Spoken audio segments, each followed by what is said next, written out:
What's up, YouTube? This is Too Raw for TV. All right, so, man, this is just dominating the headlines right now, man, as far as this thing between LeBron James and Stephen A. Smith. Still a lot of things that I haven't talked about yet. So look, Stephen A. Smith, of course, yesterday on his podcast, addressed LeBron James and made some accusations about LeBron, calling him essentially two-faced and phony, and that, you know, he's a guy that likes to control the narrative. And to me, when he said that, that's pretty much confirming a lot of what we've been saying over the years, is that he tries to and has people in place to try to paint a not so truthful picture of him. It's propaganda. I've been talking about this for years. I've said that he has people in place in the media, and you could see it. You could see it as early as 2000. I think I first started noticing it around 2018. Although you could see signs of it before that, but I definitely saw it by 2018, 2019. But anyway, one thing about Stephen A. Smith is that he has said in the past, you don't want to make an enemy out of me. So on ESPN First Take, he started off the show, the first 17 minutes, I would say, going on a long soliloquy. You know what I'm saying? Going in on LeBron James. A lot of the stuff that he talked about has already been said, but he referred to LeBron James as a backstabber. So it's a guy that'll smile in your face and behind your back will have the knife to stab you in the back. And that about sounds like LeBron James. It does. That sounds like him.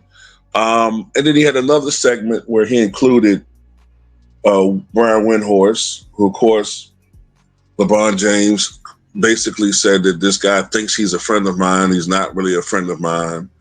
You know, these people are weird. But then again, this is the same Brian Windhorst who years ago, he said, nobody in the media knows me better than Brian Windhorst. This is a guy I've known since high school. Now all of a sudden you say that, you know, he's weird and he's not really your friend.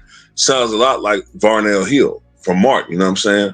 LaVarnell Hill, that's who he is. A phony, fake dude, man, who has a fake persona.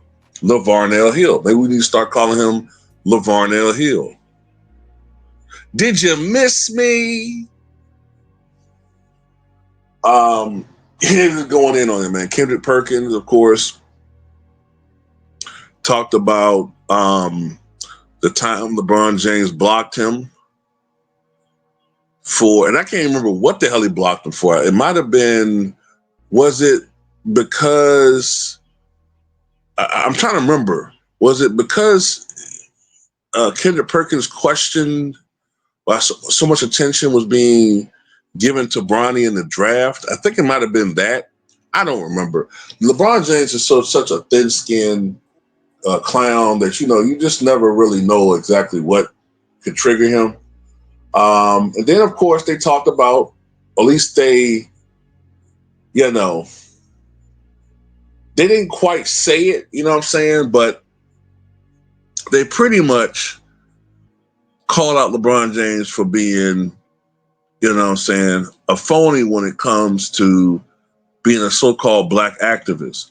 And being that, you know, most of his friends are black, and some of his notable supporters in the media and in sports, Draymond Green, Shannon Sharp, they talked about Richard Jefferson. They talked about, you know, Phil Handy, the former Lakers coach. Then they brought up a couple other people who happen to be black, although it wasn't stated. Why not do a podcast with them? Why is it that, you know what I'm saying, why is it that you go on the Pat McAfee show? Why is it a couple months ago, you were on the Kelsey Brothers podcast? Why is it when you did Decision, you do a show with Pat Gray? That's his name, right? Jim Gray, Jim Gray. You do a show with, I think I was calling Pat Gray, wasn't it? You do a show with Jim Gray, who has a questionable history when it comes to black athletes. Now you're going to do another podcast with Steve Nash, who's a great guy. Prior to that, you did a podcast with JJ Redneck, who has a questionable history when it comes to, using the N-word. And the NBA basically covered up a Chinese scandal when JJ Redneck literally called billions of Chinese people the slur equivalent of the N-word. Totally covered that up. Totally covered up. Said on video. But you'll do a podcast with them, but not your boys. Never appeared on Club Shay Shay, hating ass. Never appeared on Draymond Green's podcast when it was more popping, hating ass. Never appeared on Gilbert Arenas' podcast, hating ass. That's what he does. That's why he chose on the same night that it was announced that Stephen A. Smith would make $100 million to embarrass him because he's a hater. And not only is he a hater, he hates primarily on people that look like him.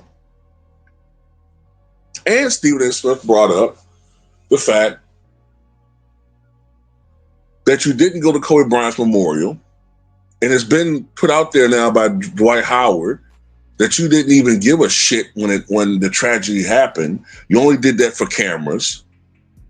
By the way, before I forget this, Stephen A. Smith confirmed that the whole thing was a setup anyway from a month ago, or nearly a month ago now. When you approached Stephen A. Smith, he said he didn't realize there was cameras behind him. LeBron James knew it was a camera right there. The whole thing was a setup. And he looked into the camera after he said what he said to Stephen A. Smith. The whole thing was a setup. He's a phony. He's a phony. He's a fraud. He's not a real dude, man. He's a fake. He's LaVarnell Hill. How many times I have to keep telling people this? He's phony. He's not real, man. This is a guy that'll say one thing and you know what I'm saying? Tell you how great you are and then will stab you in the back of the door. He's not real. Most people who are billionaires are fake and phony and conniving and cunning and will stab you in the back to get to where they got to go. But the only thing about that is these people end up being very miserable. They're not very happy. Not all, but a lot of them. They're not very happy. And he called them out for not going to Dwayne Wade's Hall of Fame induction ceremony.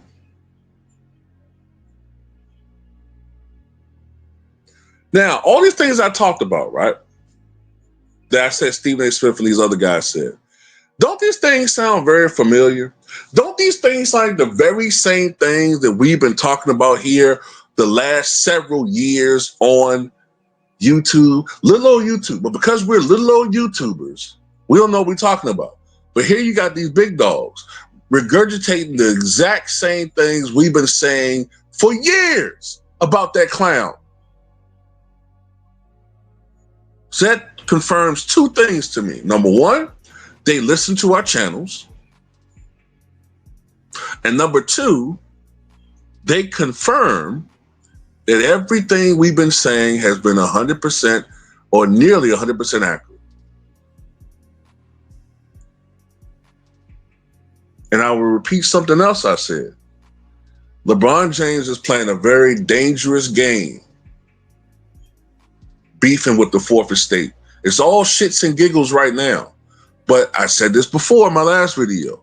The media will likely have the last laugh. When he retires and he's no longer as pertinent to their ratings goals, they are the ultimate gatekeepers to his legacy. He can have as many plants as he wants to. But he loses that power when he retires. That's why he wants to be an owner, because he still wants to have some type of influence. But if you keep pissing off these people in the media, number one, they're going to block his ass from being an owner. And number two, they can get their ultimate get back if certain things start becoming talked about more often. And you know what we're talking about. You know, same things that got Barry Bonds, same things that got Lance Armstrong, who was once a media darling. Same thing that got what was old girl name? Marion Jones, I think her name was. But anyway, that's all I got to say about it. Tell me what you guys think.